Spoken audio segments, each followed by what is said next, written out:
কেমন আছেন সবাই?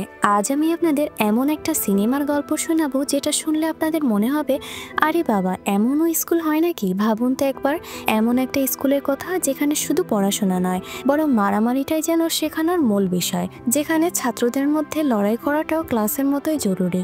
হ্যাঁ, এমনই এক দারুণ আর একটু অন্যরকম গল্প নিয়ে আজ আমরা ডুব দেব। চলুন একসাথে শুনে আসি সেই দুনিয়ার এক অসাধারণ কাহিনী।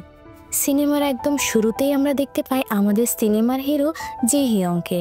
সে যেন এক দারুণ দানপিটে ছেলে। তার যন্ত্রণায় শুধু স্টুডেন্টরাই বিরক্ত হতো না, স্কুলের শিক্ষকরাও জি হিয়ং এর লাগাম ছাড়া আচরণে বেশ বিরক্ত হয়ে উঠেছিল।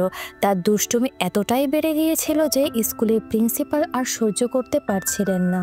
আর তাই জি হিয়নের বোনকে প্রিন্সিপালের অফিসে ডাক পড়ল। ভাবুন তো একবার, ভাইয়ের কাণ্ড কারখানার জন্য বোনকে স্কুল পর্যন্ত আসতে হচ্ছে। প্রিন্সিপাল তখন জি হিয়নের বোনকে স্পষ্ট জানিয়ে দিলেন, দেখুন, জি হিয়নের দুষ্টুমি এতটাই বেশি যে আমরা ওকে স্কুলে রাখতে পারছি না, ওকে স্কুল থেকে বের করে দিতে আমরা বাধ্য।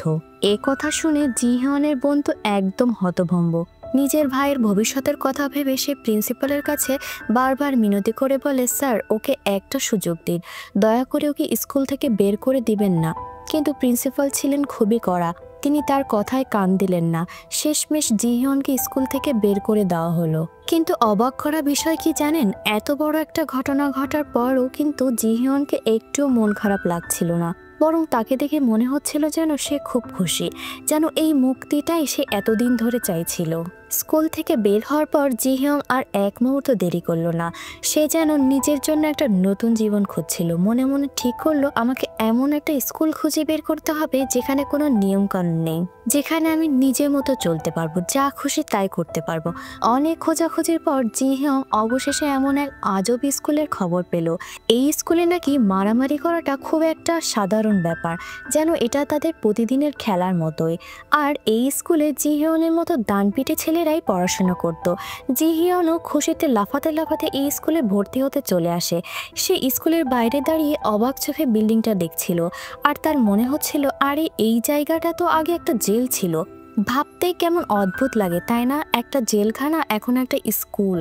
সে যখন এইসব অদ্ভুত কথা ভাবছিল, ঠিক তখনই হঠাৎ করে তার মাথায় এসে পড়ে একটা ফুটবল।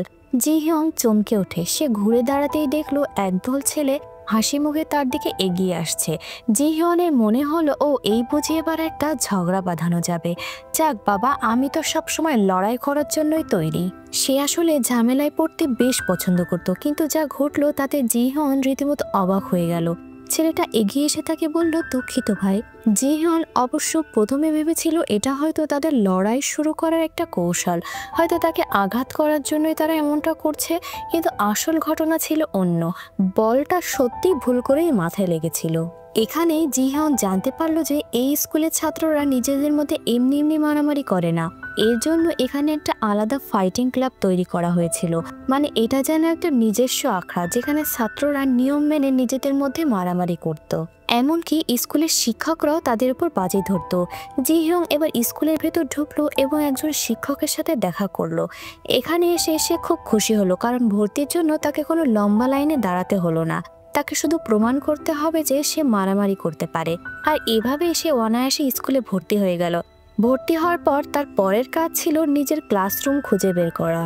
জি হিয়ন যখন করিডোরে দাঁড়িয়ে তার ক্লাসরুম খুঁজছিল, ঠিক তখনই তার চোখে পড়ল একজন ছোট্ট দুর্বল চেহারা ছেলের উপর। ছেলেটির নাম ছিল চ্যাং সিং। জি হিয়নের মনে হলো, এ তো দেখছি খুবই দুর্বল একটা ছেলে, এর সাথে আর মারামারি করে কি লাভ। যাই হোক, জি হিয়ন সেই ছোট ছেলেটিকে তার ক্লাসরুমের ব্যাপারে জিজ্ঞাসা করলো এবং নিজের ক্লাসের দিকে এগিয়ে গেল। ক্লাসে গিয়ে সে দেখলো সকালে যাদের সাথে তার দেখা হয়েছিল সে পুরো দলটাই তার ক্লাসমেট। এই দলের নেতা ছিল ইয়াং সিন। সে জি হিয়ংকে সঙ্গে করে স্কুলের বেসমেন্টে নিয়ে গেল, যেখানে এই বিখ্যাত ফাইটিং ক্লাবটি ছিল। ইয়াং সিং তাকে বোঝালো যে এই স্কুলটিতে এটাই একমাত্র জায়গা যেখানে নিয়ম করে লড়াই করার অনুমতি আছে। ক্লাবের বাইরে যে কোনো জায়গায় লড়াই করাটা স্কুলের নিয়মের বাইরে। ইয়াং সিং জি হিয়নকে আরও একটা দারুণ খবর দিল, যে কেউ স্কুলের সব ছাত্রকে হারিয়ে টপ ডগ বা স্কুলের সবচেয়ে শক্তিশালী যোদ্ধার খেতাব জিততে পারে। আর এর মানে কি জানেন? একবার যদি আপনি খেতাব জেতেন, তাহলে স্কুলের সব নিয়মকানুন আপনার হাতে চলে আসবে, আর আপনি নিজের ইচ্ছা মতো সেগুলো বদলাতে পারবেন। জি হিয়ং এই কথা শুনে তো ভীষণ খুশি হয়ে উঠল। তার মনে হলো আরে বা আমি তো এই টপ ডগ হতেই চাই। কিন্তু ইয়াং সিং তাকে বোঝালো যে এই কাজটা মোটেও সহজ নয়। তাকে প্রথমে সব ছাত্রদের সাথে লড়াই করতে হবে, এরপর স্কুলের 3জন বর্তমান চ্যাম্পিয়নকে হারাতে হবে, আর চ্যাম্পিয়নদের হারানোর পর তাকে মুখোমুখি হতে হবে স্কুলের সবচেয়ে শক্তিশালী যোদ্ধার সাথে, যার পরিচয় এখনো পর্যন্ত কেউ জানে না আর যাকে আজ পর্যন্ত কেউ হারাতে পারেনি। জিহং এর উত্তেজনা আরো বেড়ে গেল। জিহনের মনে হলো যাক বাবা, আমাকে তো তাহলে এবার 3জন চ্যাম্পিয়নের সাথে লড়তেই হবে। তাদের মধ্যে একজন ছিল সেই চাং সিং, যাকে সে প্রথমে দুর্বল ভেবেছিল। তাই জিহিয়ং সবার আগে চ্যাং সিংকে লড়াইয়ের জন্য চ্যালেঞ্জ জানালো, কিন্তু চ্যাং সিং এখানে তার সাথে লড়তে রাজি হলো না, বরং সে সোজাসুজি না করে দিল। উল্টো চ্যাং সিং এর দল সেখানেই হাজির হলো। নতুন ছাত্র জিহিয়নকে দেখে তারা রীতিমতো ধমকাতে শুরু করলো। তারা জিহিয়নের জামা কাপড়ের অর্ধেক খুলে ফেললো, আর নিচের অংশে গোলাপি রঙের আন্ডারপ্যান্ট দেখে সবাই উল্টো মজা নিল। ভাবুন তো, একজন যোদ্ধা হতে আসা ছেলেটার এই হাল। এই অবস্থায় জিহানকে দেখে সবাই তাকে নিয়ে ঠাট্টা তামাশা করতে শুরু করলো। তারা তাকে হ্যালো কিড বলে ডাকতে লাগলো, আর এই খবর মুহূর্তের মধ্যে পুরো স্কুলে বিদ্যুতের মতো ছড়িয়ে পড়লো।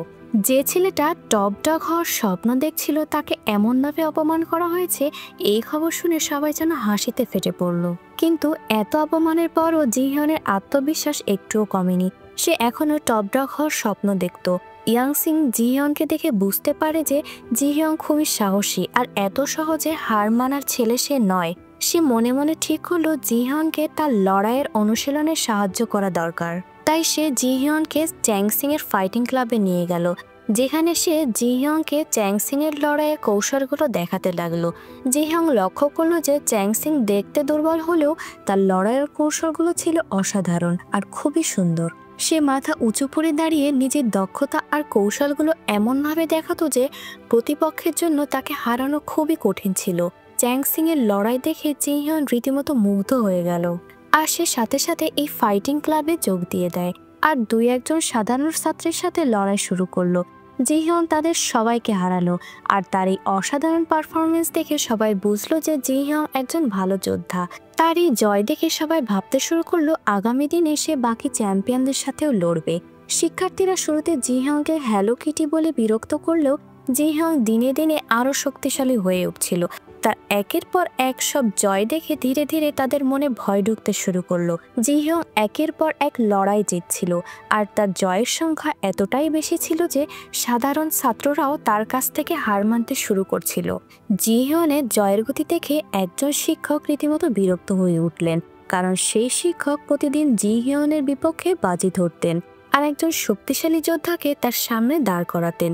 কিন্তু জিহিয়ন যখনই জিতত তখনই সে শিক্ষকের সব টাকা পানিতে যেত। এই ব্যাপারটা নিয়ে শিক্ষক ভীষণ রেগে গেলেন, আর জিহিয়নের ওপর প্রতিশোধ নেওয়ার জন্য মনে মনে প্রস্তুতি নিতে লাগলেন। শিক্ষক সিদ্ধান্ত নিলেন যে এখন আর সাধারণ ছাত্রদের লড়াই করার অনুমতি দেওয়া হবে না। তাই তিনি জিহিয়নের জন্য পরের দিন একটা লড়াই ঠিক করলেন। এই লড়াইটা ছিল স্কুলের শীর্ষ 5 চ্যাম্পিয়নের মধ্যে একজন খুবই শক্তিশালী চ্যাম্পিয়নের বিরুদ্ধে। শিক্ষক মনে মনে ভাবলেন এই লড়াইয়ে জিহিয়ন নিশ্চয়ই হারবে, আর তখনই আমার সব টাকা ফিরে আসবে। যখন জিহিয়নের বন্ধু ইয়াং সিং লড়াইয়ের শিডিউল দেখে তখনই জিহিয়ং এর কাছে ছুটে এলো। তাকে বলে, টিচার মনে হয় শিডিউলের কোনো ঝামেলা করছে, কারণ যার সাথে তোমার 16 নম্বর ফাইট হওয়ার কথা ছিল তার সাথেই কাল তোমার লড়াই করতে হবে। ইয়াং সিং তাকে পরামর্শ দিল যে তার সাথে এইভাবে লড়াই না করে কথা বলা উচিত, কারণ যদি ইয়াং সিং ফাইট করে তাহলে সে নিশ্চয়ই হারবে। আর এতদিন সে লড়াই করে যে সম্মান অর্জন করেছে আর সবার মনে যে ভয় ঢুকিয়ে দিয়েছে তা মুহূর্তেই শেষ হয়ে যাবে। কিন্তু জিহিয়ং বন্ধু ইয়াং সিং এর কথাগুলো একটাও গুরুত্বের সাথে নিল না। সে আত্মবিশ্বাসের সাথে মনে মনে ভাবল যে সে এই যোদ্ধাকেও হারাতে পারবে। অবশেষে লড়াইয়ের সময় এলো। লড়াই শুরু হওয়ার পর প্রথমেই দেখা গেল চ্যাম্পিয়ন জিহিয়নের চেয়ে শারীরিক দিক থেকে অনেক বেশি শক্তিশালী। কিন্তু জিহিয়ন তার চালচলন বোঝার চেষ্টা করলো। সে দেখলো চ্যাম্পিয়ন জিহিয়নের শার্ট ধরে তাকে মারার চেষ্টা করছে। জিহিয়ন তখন তার শার্টের দিকে মনোযোগ দিল। জিহিয়ন বিষয়টা খেয়াল করে আর সে তার জামা খুলে ফেলে। আর এই জিনিসটা তার জন্য প্লাস পয়েন্ট হিসেবে কাজ করলো, কারণ জিহিয়ন পাতলা হওয়ায় অনেক ফাস্ট ছিল, আর চ্যাম্পিয়নও এখন তার জামা ধরতে পারছিল না। সে চ্যাম্পিয়নকে এমন মারতে শুরু করলো যেন তার জীবনটাই পাল্টে দেবে। যারা এই লড়াই দেখতে এসেছিল জিহিয়ানের এই দারুণ কৌশল দেখে তারা মুগ্ধ হয়ে গেল। জিহিয়ান চ্যাম্পিয়নকে দারুণভাবে মেরে হারালো। তার এই অসাধারণ জয় দেখে সবাই যেন হতবাক হয়ে গেল। অন্যান্য চ্যাম্পিয়নরাও জিহিয়ানের অনেক প্রশংসা করতে শুরু করলো। কিন্তু জিহিয়ানের এই জয় দেখে অন্য একজন চ্যাম্পিয়ন রেগে গেল আর তাকে পরের দিন লড়াইয়ের জন্য চ্যালেঞ্জ জানালো। এই যোদ্ধার কথা ভেবে জি ইয়ং চিন্তায় পড়ে গেল। সে আগেই শুনেছিল যে এই চ্যাম্পিয়ন খুবই বেপরোয়া। সে এদিক ওদিক না তাকিয়ে যেন অন্ধের মতো লড়াই করে। জি ইয়ন যখন তার সাথে লড়াই করছিল তখন সে অবাক হলো, কারণ জিহিয়নের প্রতিটি আক্রমণে চ্যাম্পিয়ন কোনো রকম বাধা ছাড়াই সহ্য করছিল। তার যেন কোনো ব্যথা লাগছিল না। জিহিয়ন একসময় ক্লান্ত হয়ে পড়ল, আর জিহিয়ন ক্লান্ত হওয়ার এই সুযোগ নিয়ে চ্যাম্পিয়ন তাকে মারতে শুরু করলো। এটাই ছিল তার লড়াইয়ের কৌশল, প্রতিপক্ষকে ক্লান্ত করে তারপর তাকে আঘাত করা। জিহিয়ন দেখলো সে সত্যি এবার হারতে বসেছিল। এই চ্যাম্পিয়ন যখন জিহিয়নকে শেষ করার জন্য রেডি প্রায়, তখন অসম্ভব সাহসের সাথে জিহিয়ন নিজেকে আবার উঠিয়ে নেয়। তার মধ্যে যেন একটা নতুন শক্তি ভর করেছে। সে চ্যাম্পিয়নকে বেশ কয়েকবার আঘাত করলো, আর তখন চ্যাম্পিয়নের হাতে তার চাবি রিং ছিল, সেটা দূরে ছিটকে পড়ে। আর এটা তার জন্য খুবই দরকার ছিল। জিহিয়ন এই সুযোগটা কাজে লাগায়। সে চ্যাম্পিয়নকে আক্রমণ করে রিং থেকে বের করে দিল আর তাকে হারিয়ে দেয়। জিহিয়নের এই জয়ে পুরো ক্লাব তার নামে স্লোগান শুরু হয়ে গেল, আর সবাই জিহিয়নের স্কুলের নতুন চ্যাম্পিয়ন হিসেবে মনে করতে লাগলো। ঠিক তখনই একটি নতুন নাম শোনা গেল, ডায়ানো ইয়াংসিং, যে চ্যাম্পিয়নের কথা জিহিয়ংকে আগেই বলেছিল, যে কিনা এখন স্কুলের টপ ডগ ছিল, কিন্তু বেশ কিছুদিন ধরে স্কুলে আসছিল না। সবাই ভেবেছিল হয়তো কোনো ফাইটে সে আঘাত হয়েছে আর তাই এখন স্কুলে আসছে না, কিন্তু আসল ঘটনা ছিল অন্য। ডায়ানো এবার জিহিয়ানের সাথে লড়াই করতে চেয়েছিল, তবে ইয়াংসিং, যে কিনা দ্বিতীয় চ্যাম্পিয়ন ছিল, সে ডায়ানোকে বোঝানোর চেষ্টা করলো যেন এই লড়াইয়ে না জড়ায়। ইয়াংসিং মনে করিয়ে দিল যে ডায়ানো এখন ফ্লাইট ক্লাবের রুলস ভাঙছে, আর অন্যের ফাইটে অযথা দৌড়ানো ঠিক হবে না। ডায়ানোকে তখন লড়তে দেওয়া হয়নি, কারণ একটা ফাইনাল নির্বাচনে লড়াই হওয়ার কথা ছিল। এই লড়াইটা ছিল ডায়ানো আর চ্যাংসিং এর মধ্যে, যারা ছিল স্কুলের সবচেয়ে সেরা দুই যোদ্ধা। ডায়ানো এই লড়াইটা জিততে চেয়েছিল। পুরো স্কুল এই লড়াই দেখার জন্য জড়ো হয়েছিল। জিহিয়নও এই লড়াই দেখতে এসেছিল। এই লড়াই দেখে সে বেশ এক্সাইটেড হয়ে পড়লো। লড়াই শুরু হওয়ার পর জিহিয়নের প্রথম মনে হয়েছিল চ্যাংসিং জিতবে, কিন্তু কয়েক মিনিটের মধ্যে ডায়ানো চ্যাংসিংকে অনায়াসে হারালো। এর মধ্যে প্রমাণ হয়ে গেল যে ডায়ানো স্কুলের সবচেয়ে শক্তিশালী নেতা। তার শক্তি সত্যিই অসাধারণ। এই কারণে আরো বেশি ছাত্র তার দলে যোগ দিতে শুরু করলো। এমনকি ইয়াংসিং, যে কিনা জিহিয়নের সবচেয়ে ভালো বন্ধু ছিল, সেও জিহিয়নকে ছাড়াই ডায়ানোর দলে যোগ দিল। ডায়ানোর দলে থাকার কারণে ইয়াংসিং জানতে পারলো যে ডায়ানো জিহিয়নের বিরুদ্ধে এক ভয়ঙ্কর লড়াইয়ের পরিকল্পনা করছে, আর এটা সত্যিই বেশ বিপজ্জনক ছিল।